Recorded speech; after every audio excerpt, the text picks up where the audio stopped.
నమస్కారం జీవనరేఖ కార్యక్రమానికి స్వాగతం. నేను శిల్ప. ఇటీవల మహిళల్లో ఎక్కువగా ఇబ్బంది పడుతున్న సమస్య సంతానలేమి. ఇది ఒక పెద్ద సమస్యలా కనబడుతున్నా అందరికీ ఒకే కారణం ఉండకపోవచ్చు. ఎక్కువ మంది మహిళల్లో సంతానలేమికి కారణమవుతున్న థైరాయిడ్, అధిక బరువు, పీసీఓడి, ఫెలోపియన్ ట్యూబ్స్ లో లోపాలు ఇలాంటి అంశాలపై మీ సందేహాలకు ఫెర్టినైన్ సంతాన సాఫల్యత కేంద్రం డాక్టర్ శ్రావ్య గారు మనతో ఉన్నారు. వారిని అడిగి మరిన్ని సందేహాలను నివృత్తి చేసుకుందాం. అలాగే మీకు కూడా ఎటువంటి సందేహాలున్నా స్క్రీన్ మీద కనిపిస్తున్న నెంబర్కి కాల్ చేసి నివృత్తి చేసుకోవచ్చు. నమస్తే డాక్టర్ శ్రావ్య గారు. నమస్తే అండి. శ్రావ్య గారు, ముందుగా సంతానలేమికి ప్రధాన కారణాలు ఏంటి? నార్మల్గా సంతానలేమి ఒక కపుల్ భార్యాభర్త ఒక సంవత్సరం పాటు ట్రై చేసి ప్రెగ్నెన్సీ నిలవకపోతే వాళ్ళు సంతానలేమి సమస్యతో బాధపడుతున్నట్టుగా పరిగణిస్తాం. సో కారణాలు అనేది రకరకాలు ఉంటాయి. ఒకటి ఆడవాళ్ళకి సంబంధించి కారణాలు తీసుకుంటే అది పీసీఓఎస్, ట్యూబల్ బ్లాకేజ్ అంటే ఫెలోపియన్ ట్యూబ్ బ్లాక్స్, లేదా అండాశయాల్లో ఎగ్ నంబర్స్ తగ్గిపోవటం, పువర్ ఓవేరియన్ రిజర్వ్ అంటాం, లేదా కొంతమందికి గర్భసంచిలో సమస్యలు ఉంటాయి. మగవాళ్ళకి తీసుకుంటే వీర్యకణాల్లో కౌంటు కదలికలు తక్కువగా ఉండటం, లేదా ఇంకా వేరే ఇన్ఫెక్షన్స్ వల్ల సంతానలేమి సమస్యలతో బాధపడుతుండొచ్చు. కొంతమందికి అన్ఎక్స్ప్లెయిన్డ్ ఇన్ఫర్టిలిటీ అంటాం, అంటే కారణం అనేది బేసిక్ టెస్ట్లలో మనకి తెలియదు. సో అలాగే ఎగ్స్ కౌంట్ తక్కువగా ఉంది అంటూ ఉంటారు మహిళల్లో ఎక్కువగా. దీనికి సంబంధించి ఎందుకు ఎగ్స్ కౌంట్ తగ్గుతాయి? నార్మల్గా ఆడవాళ్ళు ఏంటంటే పుట్టుకతో ఫిక్స్డ్ నెంబర్ ఆఫ్ ఎగ్స్ ఉంటాయి. అంటే ఈ ఎగ్ నెంబర్స్ అనేది మనకి నెల నెల డేట్ వస్తూ ఉన్నప్పుడల్లా తగ్గిపోతూ ఉంటాయి. సో మనకు పుట్టుకతో ఎన్ని ఎగ్స్ ఉంటాయో ఆ తర్వాత అవి పెరగవు, తగ్గుతూ ఉండే గ్రాఫ్లోనే వెళ్తుందండి. సో ఈ ఎగ్ నెంబర్స్ తగ్గటం అనేది 35 వయసు పైన ఇంకా ఫాస్ట్గా వెళ్తుంది. అంటే ప్రతి నెల 1000 ఎగ్స్ అనేది రేస్ స్టార్ట్ చేస్తాయి. అందులో ఒక ఎగ్గే రిలీజ్ అవుద్ది, మిగతా అన్ని డిజనరేట్ అయిపోతాయి. అలా తీసుకుంటూ వెళ్తే 35 పైన ఇంకా ఎక్కువ ఎగ్ నెంబర్స్ తగ్గిపోవటం జరుగుతుంది. సో ఇలా మనకి నార్మల్గా ఏజ్ అనేది మోస్ట్ కామన్ కాజ్ అండి ఎగ్ నెంబర్స్ తగ్గటానికి. ఇది కాకుండా ఇంకొన్ని సమస్యలు ఉంటాయి. ఒకటి జెనెటిక్. కొంతమందికి ఏంటంటే ఫ్యామిలీ హిస్టరీ, అంటే మనకి వాళ్ళ మదర్ కానీ సిస్టర్స్ కానీ ముట్లు అంటే పీరియడ్స్ అనేది ముందే ఆగిపోవటం హిస్టరీ చెప్తారు. అంటే 35 ఇయర్స్కే మెనోపాజ్, 40 ఇయర్స్కే మెనోపాజ్ రావటం, అంటే 40 ఏళ్ల వయసులోపు. సో జెనెటికల్గా వాళ్ళకి పుట్టుకతోనే ఎగ్ నెంబర్స్ తక్కువ ఉండొచ్చు, లేదా నెల నెల ఎగ్ నెంబర్స్ ఫాస్ట్గా డిప్లీట్ అవుతుండొచ్చు. రెండవ కారణం ఏంటి అంటే కొంతమందికి ప్రీవియస్ క్యాన్సర్ ఏదైనా హిస్టరీ ఉండి కీమోథెరపీ, రేడియోథెరపీ తీసుకొని ఉంటే కూడా ఎగ్ నెంబర్స్ తగ్గుతాయి. మూడవ కారణం ఏంటి అంటే వాళ్ళకి ఆటో ఇమ్యూన్ డిజార్డర్స్ ఉంటాయి కొంతమందికి. అంటే మనకి ఇమ్యూనిటీ పరంగా కొన్ని డిజార్డర్స్లో కూడా ఎగ్ నెంబర్స్ తగ్గటం అనేది కామన్గా చూస్తూ ఉంటామండి. సో అలాగే అంటే మీరు ఇప్పుడు చెప్పారు 35 ఇయర్స్ అబవ్ ఉన్న వాళ్ళకి ఎగ్ కౌంట్ అనేది తగ్గుతూ ఉంటుందని. 20 ఇయర్స్ ఉన్న వాళ్ళకి ఇటువంటి ఛాన్సెస్ ఉన్నాయి ఎగ్ కౌంట్ తగ్గే ఛాన్సెస్ ఏమైనా ఎక్కువ? అంటే నార్మల్గా మనకి 35 పైన ఎగ్ నెంబర్స్ తగ్గటం అనేది న్యాచురల్ బయోలాజికల్ క్లాక్ అంటాం. సో ఈ ఏజింగ్ ఫినామినా. బట్ 35 కాకుండా కొంతమందికి 23 ఇయర్ 25 ఇయర్స్కే లేదా 30 ఇయర్స్కే ఎగ్ నెంబర్స్ తగ్గే అవకాశాలు ఉంటాయి. అది మనం ఇందాక డిస్కస్ చేసింది. ఒకటి జెనెటిక్ కాజ్, రెండోది ఆటో ఇమ్యూన్ కారణాలు అయి ఉండొచ్చు, లేదా కొంతమందికి ఏంటంటే జెనెటిక్ కారణాల్లో కూడా ఫ్యామిలీ హిస్టరీ లేకపోయినా క్రోమోజోమల్ అబ్నార్మాలిటీస్ ఉంటాయి. మనకి ఆడవాళ్ళకి XX 2 క్రోమోజోమ్స్ ఉంటాయి. వాటిలో కొన్ని జీన్ మ్యూటేషన్స్ వల్ల ఈ ఎగ్ నెంబర్స్ అనేది త్వరగా తగ్గిపోయే అవకాశం ఉంటుంది. ఫ్రెజైల్ ఎగ్ సిండ్రోమ్ అంటాం. సో ఇలా జన్యుపరం కారణాలు, ఆటో ఇమ్యూన్ కారణాలు, లేదా ప్రీవియస్ రేడియోథెరపీ, కీమోథెరపీ. ఇంకొక ముఖ్యమైన కారణం ఏంటంటే ఎండోమెట్రియాసిస్. అంటే ఈ ఎండోమెట్రియాసిస్ సమస్యతో బాధపడే వాళ్ళకి కూడా ఎగ్ నెంబర్స్ అనేది త్వరగా తగ్గిపోయే అవకాశం ఉంటుందండి. సో అలాగే ఈ ఎగ్స్ కౌంట్ పెరగడానికి ఏమైనా మార్గాలు ఉన్నాయంటారా? నార్మల్గా బయోలాజికల్ అంటే వయసుతో పాటు ఎగ్ నెంబర్స్ తగ్గిపోతే మనం దాన్ని ఏ విధంగానూ పెంచలేం. అదే కాకుండా ఈవెన్ ఈ కీమోథెరపీ లేదా రేడియోథెరపీ ఏమైనా మందులు వాడి మందుల ఎఫెక్ట్స్తో ఎగ్ నెంబర్స్ తగ్గటం, లేదా కొంతమందికి ఎండోమెట్రియాసిస్ ఆపరేషన్ అయ్యి ఒక అండాశయం ఎక్కువ భాగం తీసేయటం, అలా అయిన వాళ్ళకి కూడా మనం ఏ విధంగానూ ఎగ్ నెంబర్స్ పెంచలేం. మనం ఇచ్చే మందులు ఏంటి అంటే ఉన్న ఎగ్ నెంబర్స్ది క్వాలిటీ పెంచను. రెండోది ఏంటి అంటే ఈ ఎగ్ నెంబర్స్ సూపర్ఫిషియల్, అంటే మనం ఏదైనా ట్రీట్మెంట్ ఇచ్చేటప్పుడు బయటకు కనిపించే ఎగ్సే పెరిగే అవకాశం ఉంటుంది. సో ఒకవేళ వాళ్ళు IVF ట్రీట్మెంట్కి వెళ్తున్నారు అనుకోండి, సో మనకి ఒక నెలలో ఎన్ని ఎగ్స్ కలెక్ట్ చేయగలిగితే అంత ప్రెగ్నెన్సీ ఛాన్సెస్ ఉంటుంది. అంటే ప్రతి ఒక్క ఊసైట్ ప్రెగ్నెన్సీకి కాంట్రిబ్యూట్ చేస్తుంది. సో ఈ ఎగ్ నెంబర్స్ అంటే సూపర్ఫిషియల్గా కనిపించే ఎగ్ నెంబర్స్ పెంచను కొన్ని మందులు అవైలబుల్ ఉన్నాయండి. సో అంటే IVF ప్రాసెస్ ఉంటుంది, సంతానలేమికి అది కూడా ఒక ప్రాసెస్ ఉంది. మరి అయితే ఎగ్ నెంబర్స్ తక్కువగా ఉన్నప్పుడు ఈ ప్రాసెస్ చేయొచ్చా? నార్మల్గా పువర్ ఒవేరియన్ రిజర్వ్ అంటే ఈ ఎగ్ నెంబర్స్ తక్కువ ఉన్న పేషెంట్స్ని పువర్ ఒవేరియన్ రిజర్వ్ అంటాం. సో వీళ్ళకి ఏంటి అంటే ఐవీఎఫ్ కూడా ఒక మార్గం, ట్రీట్మెంట్ మార్గం. ఎందుకంటే ఎగ్ నెంబర్స్ తగ్గిపోయినప్పుడు నంబర్తో పాటు క్వాలిటీ కూడా తక్కువగా ఉండే ఛాన్సెస్ ఉంటుంది. సో మనం ఐవీఎఫ్లో నార్మల్గా ఏంటి, మనకి నెల పీరియడ్ వచ్చినప్పుడు నెలకి ఒక ఎగ్గే రిలీజ్ అవుద్ది. ఐవీఎఫ్లో మనం ఏం చేస్తామంటే ఇంజెక్షన్స్, డైలీ ఇంజెక్షన్స్, టాబ్లెట్స్ ఇవ్వటం ద్వారా ఆ నెలలో అంటే ఆ సూపర్ఫిషియల్ కనిపిస్తున్న 3 ఫాలికల్స్, 4 ఫాలికల్స్, 6 ఫాలికల్స్ అన్ని ఎగ్స్ పెరగటానికి ఇంజెక్షన్స్ ఇస్తాం. అండ్ ఆ ఎగ్స్ అన్నిటిని కలెక్ట్ చేసి ఒకే నెలలో ఆ ఎగ్స్లో మంచి క్వాలిటీ ఎగ్స్ స్పర్మ్ ఇంజెక్ట్ చేసి ఎంబ్రియో తయారైతే ఎంబ్రియోస్ మనం ట్రాన్స్ఫర్ చేస్తే డైరెక్ట్గా ప్రెగ్నెన్సీ నిలిచే ఛాన్సెస్ మెరుగు ఉంటాయి. బట్ సక్సెస్ రేట్స్ మనం చూసుకుంటే అంటే ఇప్పుడు ఐవీఎఫ్ రకరకాల కారణాలకి చేస్తాం. కొంతమందికి ట్యూబల్ బ్లాక్ ఉండి ఐవీఎఫ్ చేస్తాం, కొంతమందికి ఎగ్ నెంబర్స్ తక్కువ ఉండి చేస్తాం. ఇలా ఈ 2 కేసెస్ కంపేర్ చేస్తే ఎగ్ నెంబర్స్ తక్కువ ఉన్న వాళ్ళకి సక్సెస్ రేట్స్ అనేది కొద్దిగా తక్కువ శాతం ఉంటుంది కంపేర్ టు వేరే కారణాలు. అంటే ఇప్పుడు ట్యూబల్ కారణాలతో చేసిన వాళ్ళకి ఎగ్ నెంబర్స్ బాగుంటే, ఎగ్ క్వాలిటీ బాగుంటే డెఫినెట్లీ వాళ్ళ సక్సెస్ రేట్స్ అనేది ఒక 10% ఈ ఎగ్ నెంబర్స్ తక్కువ ఉన్న వాళ్ళకన్నా బెటర్ ఉంటుంది. సో అలాగే డాక్టర్ గారు, ఎగ్ డొనేషన్స్ అంటూ ఉంటారు. ఎగ్స్ డొనేషన్ అంటే ఏంటి? నార్మల్గా ఈ ఎగ్ రిజర్వ్ అనేది బాగా డిప్లీట్ అయిపోయి ఇప్పుడు కొంతమందికి ఏంటంటే ప్రిమెచ్యూర్ ఓవేరియన్ ఫెయిల్యూర్ అంటారు. అంటే అండాశయాల్లో ఎగ్స్ అనేది పూర్తిగా తగ్గిపోతాయి, అంటే ఓవరీస్ అనేది ఫెయిల్ అయిపోయింది. సో ఈ పూర్తిగా ఎగ్ నెంబర్స్ తగ్గిపోయినప్పుడు మనం ఈ పూర్తిగా తగ్గిపోయిన ఎగ్స్ వాటిని మనం ఐవీఎఫ్ ఇంజెక్షన్స్ ఇచ్చినా పెరగటానికి ఎగ్స్ అనేది ఉండదు. సో అట్లాంటి వాళ్ళకి ఒక ట్రీట్మెంట్ పద్ధతి ఏంటి అంటే ఎగ్ డొనేషన్. అంటే వాళ్ళకి ఎగ్ అనేది వేరే వాళ్ళ ఎగ్ నుంచి తీసుకుంటాం. సో ఈ ఎగ్ డొనేషన్ అనేది ఇండియన్ గవర్నమెంట్ గైడ్ లైన్స్ ప్రకారం ప్రస్తుతం మనం ఫాలో ఏఆర్టీ యాక్ట్ అండి, assisted reproductive technology regulation act అనేసి రీసెంట్గా December 2021లో రిలీజ్ అయింది. సో దాని ప్రకారం మనం ఫాలో అవుతాం. సో దాని ప్రకారం ఏంటంటే ఏఆర్టీ బ్యాంక్స్ అనేవి ఉంటాయి. సో అక్కడ నుంచి మనకి ఎగ్ డోనర్స్ వాళ్ళని పంపిస్తారు. కపుల్ లీగల్ డాక్యుమెంట్ ఒక అఫిడవిట్ చేసుకొని మాకు ఎగ్ డొనేషన్ కావాలి అనేది వాళ్ళకి మనం అడ్వైస్ చేస్తే దెన్ వాళ్ళు ఒక డోనర్ని తీసుకొస్తే ఏఆర్టీ బ్యాంక్ నుంచి మనం ఆ ఎగ్ డోనర్ వాళ్ళకి ఇంజెక్షన్స్ ఇచ్చి వాళ్ళ ఎగ్ బయటకు తీయటం జరుగుతుంది. ఈ తీసిన ఎగ్ని హస్బెండ్ స్పర్మ్తో మిక్స్ చేసి తయారైన బేబీని అంటే ఎంబ్రియోని మనం పేషెంట్ గర్భసంచిలో డిపాజిట్ చేయడం జరుగుతుంది. సో ఎవరికైతే ఎగ్స్ అనేది పూర్తిగా లేకుండా ఉంటాయో వాళ్ళకి ఎగ్ డొనేషన్ అనేది అడ్వైస్ చేస్తూ ఉంటామండి. సో అలాగే డాక్టర్ గారు, మరిన్ని డౌట్స్ అయితే క్లారిఫై చేసుకునే ముందు ఒక కాలర్ అశ్విని గారు హైదరాబాద్ నుంచి లైన్లో ఉన్నారు. ఒకసారి వారితో మాట్లాడదాం. నమస్తే అండి అశ్విని గారు.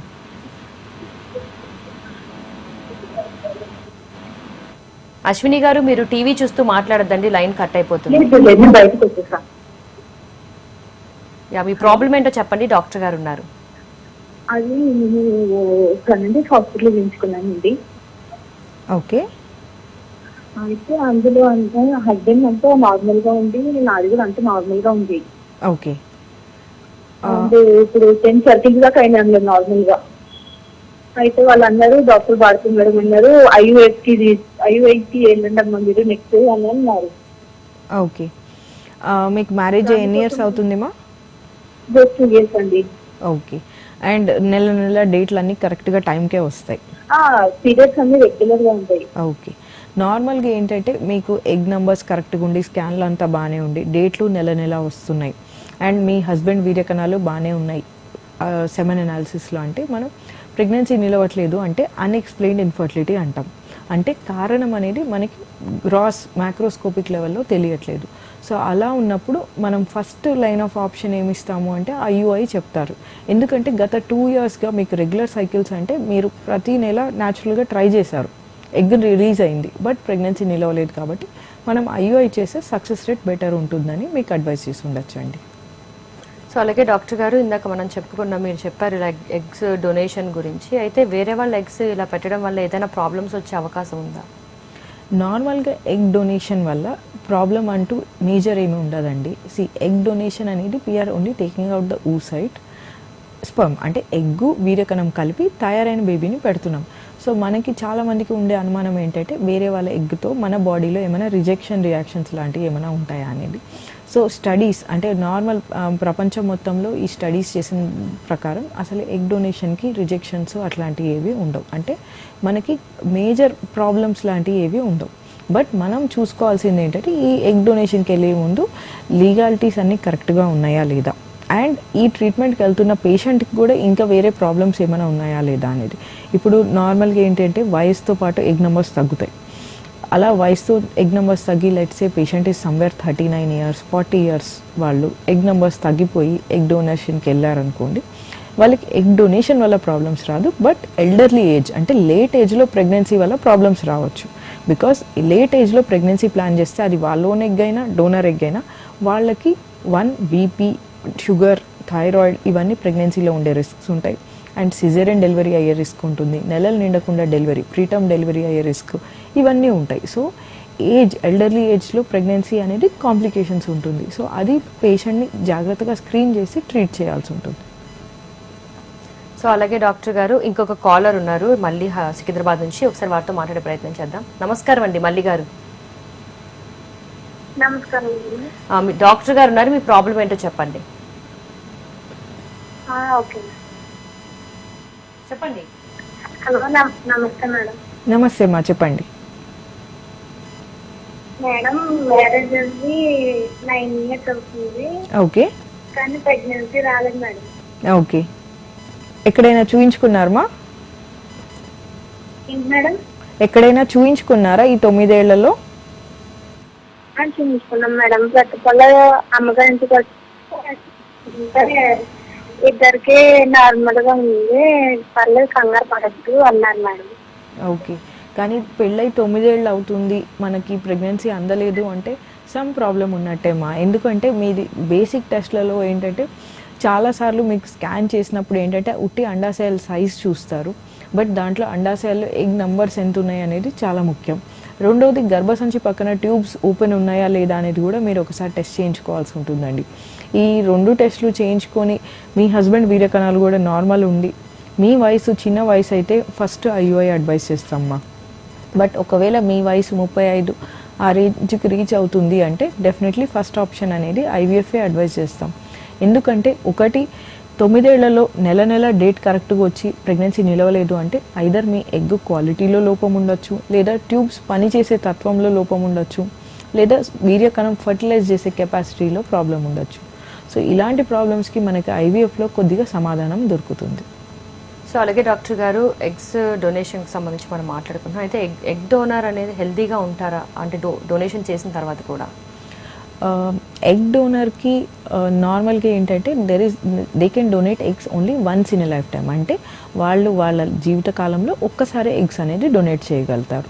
బికాస్ మన గవర్నమెంట్ గైడ్లైన్స్ ప్రకారం అండ్ వాళ్ళ హెల్త్ ఇష్యూస్ అన్నీ దృష్టిలో పెట్టుకొని ఈ రూల్స్ అనేది డిసైడ్ చేశారండి. అండ్ ఎగ్ డోనర్ కూడా నార్మల్గా ఏంటంటే there is a specific guideline, 23 నుంచి 35 వయసు మధ్యలో వాళ్ళనే సెలెక్ట్ చేస్తాము. అండ్ వాటిలో కూడా వాళ్ళకి ముందు ఎగ్ డొనేషన్ ఇచ్చారా లేదా స్క్రీన్ చేస్తాము. ఇఫ్ దే డోంట్ ఎప్పుడు ఇవ్వలేదు ఫస్ట్ టైం, అండ్ వాళ్ళకి ఐడియల్గా అయితే ఒకసారి పిల్లలు పుట్టిన వాళ్ళు అంటే ఒక డెలివరీ అయ్యి ఒక బేబీ ఉన్న వాళ్ళని సెలెక్ట్ చేస్తాం. ఎందుకంటే వాళ్ళ ఎగ్కి ప్రూవెన్ ఫర్టిలిటీ అంటే వాళ్ళ ఎగ్గుతో ఒకసారి ప్రెగ్నెన్సీ నిలిచింది అంటే ఈ ఎగ్గుకి ప్రెగ్నెన్సీ ఇచ్చే శక్తి ఉంది అనేది మనకు అర్థమవుద్ది. సో అందుకని అలాంటి పేషెంట్ సెలెక్ట్ చేస్తాం. అండ్ మెడికల్లీ వాళ్ళని స్క్రీన్ చేస్తాం, అంటే వాళ్ళకి ఇంకా వేరే ఏ విధమైన ప్రాబ్లమ్స్ ఉన్నాయా లేవా అనేది స్క్రీన్ చేసి ఇఫ్ దే ఆర్ ఫిట్ హెల్దీగా ఉంటేనే డొనేషన్కి తీసుకుంటాం. అండ్ ఒక్కసారి ఎగ్ డొనేట్ చేయటం వల్ల బికాస్ మనం IVFలో ఇచ్చే మందులన్నీ షార్ట్ టర్మ్ యాక్టింగ్ ఉంటాయి. అంటే మనం 10 రోజులకి ఇంజెక్షన్ ఇచ్చామనుకోండి, ఆ ఎఫెక్ట్ ఎగ్ పికప్ అయిపోయిన నెక్స్ట్ పీరియడ్ వచ్చే టైం కల్లా ఆ మందులన్నీ మన బాడీలోంచి వాష్ అవుట్ అయిపోతాయి. సో వాళ్ళకి ఫ్యూచర్లో ఈ మందుల వల్ల ఏ విధమైన సమస్యలు ఉండవు. ఎందుకంటే వాళ్ళకి వాడే మందులు సేమ్. ఇప్పుడు ఎవరైనా IVF చేయించుకుంటున్నారు అనుకోండి, ఏ మందులు అయితే వాడతామో అవి పేషెంట్కి ఇచ్చే బదులు డోనర్కి సేమ్ ఇంజెక్షన్స్ ఇస్తాం. సో అలాగే ఇప్పుడు మీరు చెప్పారు అంటే హెల్తీగా ఉంటేనే స్క్రీన్ చేస్తాం, హెల్తీగా ఉంటేనే డొనేషన్కి యాక్సెప్ట్ చేస్తారని. సో హెల్తీగా అంటే వాళ్ళకి ఏదైనా లైక్ థైరాయిడ్, షుగర్, బీపీ అలాంటివి ఏమైనా ఉంటే వాళ్ళ ఎగ్స్ యూజ్ అవుతాయండి? నార్మల్గా ఇఫ్ డోనర్కి థైరాయిడ్, షుగర్, బీపీ ఉంటే యూజువల్లీ స్క్రీన్ చేసినప్పుడు వాళ్ళని రిజెక్ట్ చేస్తామండి. ఎందుకంటే వాళ్ళకి ఆల్రెడీ రిస్క్ ఫ్యాక్టర్స్ ఉన్నాయనుకోండి. బికాజ్ మనం ఆల్రెడీ డిస్కస్ చేసినట్టు యంగ్ ఏజ్ అంటే 23 to 35 years వాళ్ళని స్క్రీన్ చేస్తాం. సో ఆల్రెడీ వాళ్ళకి ఆ టైంలో డయాబెటీస్, హైపర్ టెన్షన్ ఏమైనా ఉంటే వాళ్ళని తీసుకోము డోనర్గా, ఎందుకంటే వాళ్ళ హెల్త్ని రిస్క్ పెట్టి తీసుకోవాల్సిన అవసరం లేదు. అండ్ యంగ్ ఏజ్లో ఈ రిస్క్ ఫ్యాక్టర్స్ వచ్చాయంటే వాళ్ళకి ఇంకా వేరే ప్రాబ్లమ్స్ కూడా ఉంటాయి కాబట్టి యూజువల్లీ అలాంటి వాళ్ళని సెలెక్ట్ చేయమండి. ఓకే. సో అలాగే ఇప్పుడు ఎగ్స్ రేట్ కనుక తక్కువగా ఉంటే న్యాచురల్ ప్రెగ్నెన్సీ వచ్చే అవకాశం ఉంటుందంటారా? ఎగ్ నెంబర్స్ తక్కువ ఉండటం వల్ల ప్రెగ్నెన్సీ రాదు అనేది చెప్పము. ఇట్స్ ఎలా అంటే ఛాన్సెస్. ఇప్పుడు ఎగ్ నెంబర్స్ బాగున్న వాళ్ళకి ఒక నెలలో న్యాచురల్గా ట్రై చేస్తే 5 to 8% కన్సీవ్ అయ్యే ఛాన్స్ ఉంటుంది. సో అలా మనం ఎక్స్ట్రాపులేట్ చేస్తే అన్నీ బాగున్న వాళ్ళు ఒక కపుల్ ఒక సంవత్సరం అంటే 12 నెలలు ట్రై చేస్తే 85% మంది కన్సీవ్ అవుతారు. ఒక కన్సీవ్ కానీ 10-15% మంది ట్రీట్మెంట్కి వస్తారు.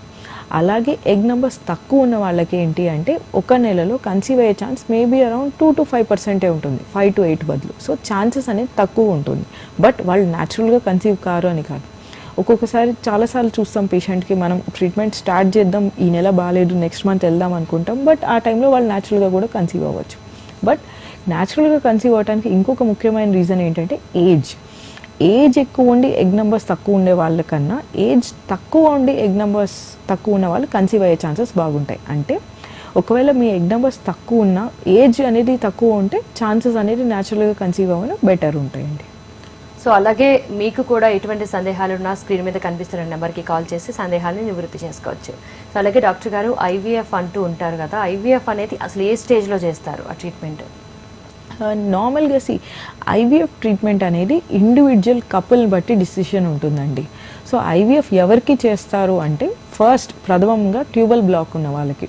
ఎందుకంటే గర్భసంచి పక్కన ట్యూబ్స్ అనేది ఉంటాయి, ఫలోపియన్ ట్యూబ్స్. ఇవి రిలీజ్ అయిన ఎగ్ని క్యాచ్ చేసి ఎగ్ అక్కడికి వచ్చి స్పర్మ్ వీర్యకణం కూడా ట్యూబ్ దగ్గరకు వచ్చి ఫర్టిలైజేషన్ అనే స్టెప్ జరుగుద్ది. ఈ ట్యూబ్స్ బ్లాక్ ఉంటే ఆ స్టెప్ అంతా జరగదు అండ్ ప్రెగ్నెన్సీ నిలిచే అవకాశాలు ఉండవు. కాబట్టి ట్యూబ్ బ్లాక్ ఉన్న వాళ్ళకి ప్రెగ్నెన్సీ నిలిచే ఏకైక అవకాశం ఏంటి అంటే ఐవీఎఫ్. ఇదే కాకుండా మగవాళ్ళకి వీర్యకణాల లోపాలు ఉన్నాయనుకోండి, అంటే కౌంటు కదలికలు బాగా తక్కువగా ఉన్నాయనుకోండి, అప్పుడు కూడా వాళ్ళకి ఐవీఎఫ్ అడ్వైజ్ చేస్తాం.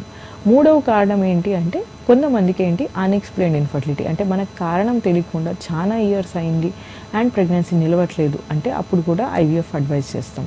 అండ్ మనం ఇందాక డిస్కస్ చేసినట్టు ఎగ్ నెంబర్స్ తక్కువ ఉన్న వాళ్ళకి అంటే పువర్ ఓవేరియన్ రిజర్వ్ పేషెంట్స్కి కూడా ఐవీఎఫ్ అడ్వైజ్ చేస్తాం. ఇవే కాకుండా ఐవీఎఫ్ అడ్వైజ్ చేయని ఇంకొన్ని కారణాలు ఉన్నాయి. ఒకటి, కొంతమందికి రిపీటెడ్గా అబార్షన్స్ అవుతుంటాయి, లేదా వాళ్ళకి జన్యుపరంగా సమస్యలు ఉంటాయి. అంటే పేరెంట్స్ మేనరికం సంబంధము, వాళ్ళకి ఫ్యామిలీలో జెనెటిక్ డిజార్డర్స్ ట్రాన్స్మిట్ అవుతూ ఉంటాయి. సో మళ్ళీ బేబీకి జెనెటిక్ డిజార్డర్స్ రాకుండా ఉండను మనం ఐవీఎఫ్ చేసి స్క్రీన్ చేసి అంటే నార్మల్గా ఉన్న ఎంబ్రియోన్ ట్రాన్స్ఫర్ చేస్తే బేబీస్కి ఈ ప్రాబ్లం అంటే ఈ క్రోమోజోమల్ ప్రాబ్లం లేదా ఈ జెనెటిక్ ప్రాబ్లం రాకుండా ఉండను అవాయిడ్ చేసే అవకాశం కూడా ఉంటుంది. అండ్ ఈ మధ్య కాలం ఐవీఎఫ్ ఈవెన్ ఫర్టిలిటీ ప్రిజర్వేషన్కి చేస్తున్నాం. అంటే ఇప్పుడు కొంతమంది చిన్న ఏజ్లోనే క్యాన్సర్ డయాగ్నోజ్ అవుతుంది. సో క్యాన్సర్ డయాగ్నోజ్ అయినప్పుడు వాళ్ళకి సర్జరీ, కీమోథెరపీ, రేడియోథెరపీ అడ్వైజ్ చేస్తారు. ఇలా అడ్వైజ్ చేసినప్పుడు ఆ కీమోథెరపీ, రేడియోథెరపీ తీసుకున్నప్పుడు ఎగ్ నెంబర్స్ అనేది డిప్లీట్ అంటే తక్కువ అయ్యే అవకాశం ఉంటుంది. సో ఈ సర్జరీ అయ్యి కీమో రేడియోథెరపీకి వెళ్ళే మధ్య టైంలో చాలామంది వచ్చి ఈ ఎగ్స్ని ప్రిజర్వ్ చేసుకుంటారు సో దట్ ఫ్యూచర్లో ఫర్టిలిటీకి హెల్ప్ అయ్యేటట్టు. సో అలాగే డాక్టర్ గారు, ఆడవారిలో ఎగ్ కౌంట్ అనేది ఏ విధంగా అయితే ఉంటుందో మగవారిలో కూడా స్పర్మ్ కౌంట్ అనేది తక్కువగా ఉంటే అది ఇంక్రీజ్ చేసుకోవడానికి ఏమైనా ఛాన్సెస్ ఉన్నాయా? నార్మల్గా ఇప్పుడు మగవాళ్ళలో స్పర్మ్ కౌంట్ తక్కువగా ఉందనుకోండి, దానికి కారణం ఏంటి అనేది ఫస్ట్ మనం చూడాల్సి ఉంటుంది. ఇప్పుడు కొంతమందికి మగవాళ్ళకి వీర్యకణాల కౌంట్ టోటల్గా 0 ఉంటుందండి, దాన్ని అజూస్పర్మియా అంటారు. అంటే ఇప్పుడు వీర్యకణాలు ప్రొడక్షన్కి బీజాల దగ్గర నుంచి బయటకి వచ్చే మార్గం ట్రాక్లో ఏమైనా బ్లాక్ ఉందనుకోండి, అప్పుడు కూడా కౌంట్ 0 ఉంటుంది. అలాంటి వాళ్ళకి ఏంటంటే మనం బీజాల దగ్గర డైరెక్ట్ సూదేసి అంటే సర్జికల్ రిట్రీవల్ ఆఫ్ స్పర్మ్స్ అంటారు, అంటే డైరెక్ట్ టెస్టిస్ దగ్గర నుంచి స్పర్మ్స్ తీసే అవకాశం ఉంటుంది. కొంతమందికి ఏంటి అంటే మనకి బ్రెయిన్లో హార్మోన్స్ ప్రొడ్యూస్ అవుతాయి, ఈ హార్మోన్స్ ఇన్ఫ్లుయెన్స్తోనే కింద బీజాల దగ్గర స్పర్మ్ ప్రొడక్షన్ అనేది జరుగుద్ది. సో మనకి ఇక్కడ పైనుంచి వచ్చే హార్మోన్స్లో ఏదైనా లోపాలు ఉంటే కింద బీజాల దగ్గర ప్రొడక్షన్ అనేది సరిగ్గా ఉండదు.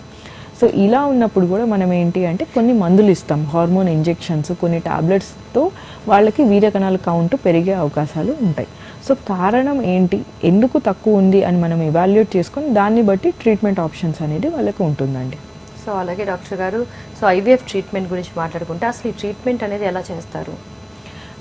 నార్మల్గా ఐవీఎఫ్ ట్రీట్మెంట్ ఏంటి అంటే ఇప్పుడు ఒక కపుల్ వచ్చిన తర్వాత మనం అసలు ఫస్ట్ వాళ్ళకి ఏ ప్రాబ్లం ఉందో చూసి ఐవీఎఫ్ అని డిసైడ్ అయిన తర్వాత వాళ్ళని డే 2 అంటే ఆడవాళ్ళకి పీరియడ్ వచ్చిన 2 లేదా 3వ రోజు రమ్మంటాం. ఆ రోజు స్కాన్ చూసి అండాశయాల్లో ఎగ్ నెంబర్స్ అన్నీ సరిసమానంగా ఉన్నాయి, సిస్ట్లు నీటి బుడగలు అట్లాంటివి ఏం లేవు, అన్నీ బాగున్నాయి అనుకుంటే మనం ఐవీఎఫ్కి సంబంధించి కొన్ని హార్మోన్ పరీక్షలు చేయించి వాళ్ళకి ఇంజెక్షన్స్ అనేది స్టార్ట్ చేస్తాం. సో 3వ రోజు లేదా 2వ రోజు నుంచి డైలీ ఇంజెక్షన్స్ ఒక 10 రోజులు వెళ్తాయి. అండ్ ఈ 10 రోజుల్లో మధ్యలో స్కాన్స్ అంటే ఈ ఎగ్ సైజ్ ఎలా పెరుగుతుంది అని స్కాన్ చూస్తాం. స్కాన్తో పాటు అవసరమైతే బ్లడ్ టెస్ట్, హార్మోన్ టెస్ట్లు కూడా చూస్తామండి. అండ్ 10 రోజుల ఇంజెక్షన్ తర్వాత రఫ్గా వీళ్ళ ఎగ్ సైజ్ పెరిగి 18 to 19 mmకి వచ్చిన తర్వాత ఒక లాస్ట్ డే ఇంజెక్షన్ ఇచ్చి ఎగ్ రిట్రీవల్ అంటే ఊసైట్ రిట్రీవల్ అనే ప్రొసీజర్ చేస్తాం. ఇది మత్తు ఇచ్చి చేయటం జరుగుతుంది. సో ఏమాత్రం నొప్పి ఉండదు. And procedure duration is only 15 to maximum 30 minutes అండి. సో షార్ట్ ప్రొసీజర్, చిన్న మత్తు ఇవ్వటం జరుగుతుంది. ఆ ఒక్కరోజు పేషెంట్ లీవ్ పెట్టుకొని రావాల్సి ఉంటుంది. అండ్ ప్రొసీజర్ చేసి సేమ్ డే 6 hours అబ్జర్వేషన్ తర్వాత డిశ్చార్జ్ చేస్తాం. ఈ రోజు ఏ రోజైతే మనం ఎగ్ తీసామో అదే రోజు మగవాళ్ళ వీర్య కణాలు తీసుకొని మనం ఫర్టిలైజ్ అంటే ల్యాబ్లో ఆర్టిఫిషియల్గా ఫర్టిలైజ్ చేస్తాం. దాన్ని ఇన్విట్రో ఫర్టిలైజేషన్ ఆర్ ఐవీఎఫ్ అంటారు. సో ఫర్టిలైజేషన్ అయిన తర్వాత ఈ ల్యాబ్లో ఈ ఎంబ్రియోస్ ఏవైతే ఫర్టిలైజేషన్ అయినాయో ఎదుగుతాయి. ఒక 3 రోజులు లేదా 5 రోజులు ఎదగనిచ్చి మళ్ళీ రిటర్న్ ఎంబ్రియోస్ని గర్భసంచిలో ట్రాన్స్ఫర్ చేస్తాం.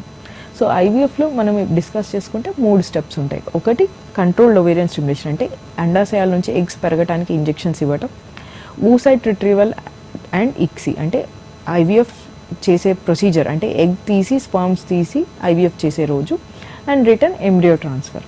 కొంతమందికి ఏంటంటే గర్భసంచిలో లైనింగ్ పొర మంచిగా ఉండకపోవటమో లేదా బాడీలో హార్మోన్ లెవెల్స్ ఎక్కువగా ఉండటం వల్ల అదే నెల ఎంబ్రియో ట్రాన్స్ఫర్ అంటే బేబీని పెట్టడం అనేది అవాయిడ్ చేసి ఈ ఏవైతే ఎంబ్రియోస్ తయారవుతాయో వాటిని ఫ్రీజ్ చేసి మళ్ళీ ఒక 1-2 నెలల తర్వాత న్యాచురల్ సైకిల్లో ఈ ఎంబ్రియోస్ని రిటర్న్ గర్భసంచిలో ట్రాన్స్ఫర్ చేస్తాం.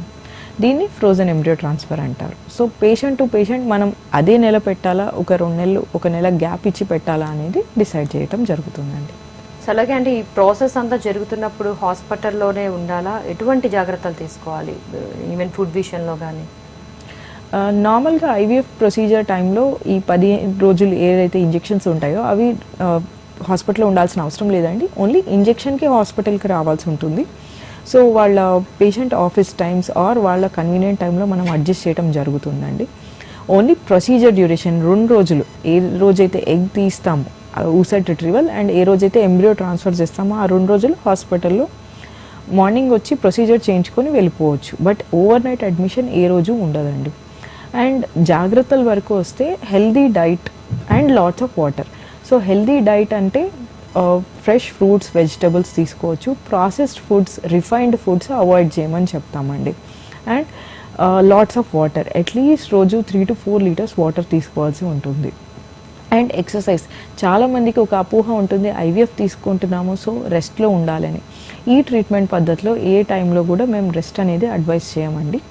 రొటీన్ వాళ్ళ రెగ్యులర్ నార్మల్ యాక్టివిటీ చేసుకోవచ్చు. కొంతమందికి ఏంటంటే అండాశయాలు పెద్ద సైజ్ అవుతాయి, స్పెషల్లీ పీసీఓఎస్ సమస్యతో బాధపడే వాళ్ళకి అండాశయాలు పెద్ద సైజ్ అవుతాయి. సో వాళ్ళకి డెఫినెట్లీ ఏం చెప్తామంటే టువర్డ్స్ లేటర్ హాఫ్ అంటే ఇంజెక్షన్స్ తీసుకొని 6-7 day టైంలో heavy gymming or heavy weight lifting లాంటి యాక్టివిటీస్ అవాయిడ్ చేయమని చెప్తాం. బట్ వాళ్ళు కూడా ఆ టైంలో బెడ్ రెస్ట్ అవసరం లేదు, ఇంట్లో నార్మల్ పనులు చేసుకోవచ్చు, నార్మల్గా తిరగచ్చు. అండ్ బెడ్ రెస్ట్ అనేది అస్సలు అవసరం లేదండి ఎంబ్రియో ట్రాన్స్ఫర్ తర్వాత కూడా. So healthy diet, regular exercise and adequate sleep అంటే నిద్ర అనేది కూడా చాలా ఇంపార్టెంట్. ఎందుకంటే చాలా స్ట్రెస్డ్ అవుట్ ఉన్నప్పుడు పేషెంట్ సమ్వేర్ మనకి అది ట్రీట్మెంట్లో ఎఫెక్ట్ అనేది కనిపిస్తూ ఉంటుంది, స్పెషల్లీ గర్భసంచిలో కాంట్రాక్షన్స్ లాంటివి రావటం. సో అడిక్వేట్ స్లీప్ కూడా ఉంటే బెటర్ ఉంటుందండి. యా, థ్యాంక్ యూ డాక్టర్ గారు, మా సందేహాలన్నీ కూడా చక్కగా నివృత్తి చేశారు. Thank you so much. So ఇది ఇవాంటి జీవనరేఖ కార్యక్రమం. మరొక కార్యక్రమంలో మళ్ళీ కలుద్దాం. నమస్తే.